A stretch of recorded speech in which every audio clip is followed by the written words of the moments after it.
Diabetes and wounds are always a bad combination. The disease can make it much harder for wounds to heal, and sometimes a patient needs professional help to take care of a small injury before it becomes a big problem. One of those professionals, Dr. Greg Harris of Boca Raton Regional Hospital, he's here with us now to talk about this. First of all, diabetes is one of the leading causes of lower limb amputations. Why is this?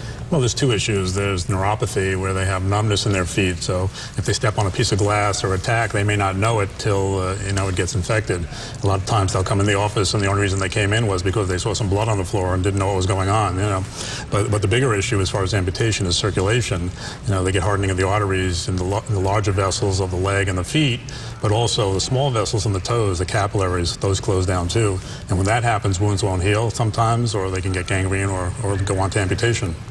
So, doctor, why is it that diabetics are more susceptible to developing these non-healing wounds? Well, like I said, it's a combination of both things. When there's not enough blood flow to the tissues, they just won't heal, and there's a lot of things that go on with tight shoes. It can cause problems, and they can get a blister and not even know it, or they can go and take a hot bath and not realize how hot the water was, some neuropathy, and get scalded, So there's many things. Even here on Florida, we see people walking on the sand, with diabetes, and they don't realize how hot the sand is, So there's many issues, And what about diabetic ulcers? How are those treated? Okay, diabetic ulcers are treated with different combinations. It really depends on the location and how severe it is.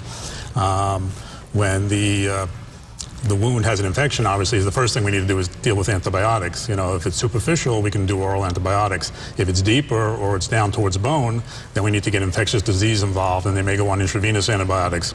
The other thing we need to do is we need to debride any necrotic tissue, which is dead tissue within the wound, and that can be yellow or black. And we can do it two ways. We can use, there's a medicine called Santal, which actually is an enzyme that debrides away the dead tissue.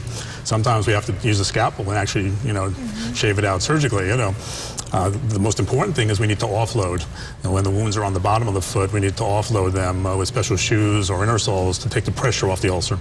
What about the hyperbaric therapy, the hyperbaric oxygen? Is that chamber that people get in? Yeah, and how does that help treat these people? Yeah, it's a giant glass tube, basically, a giant fish tank, And they put people in there, and then they bring them down to 2 atmospheres with 100% oxygen.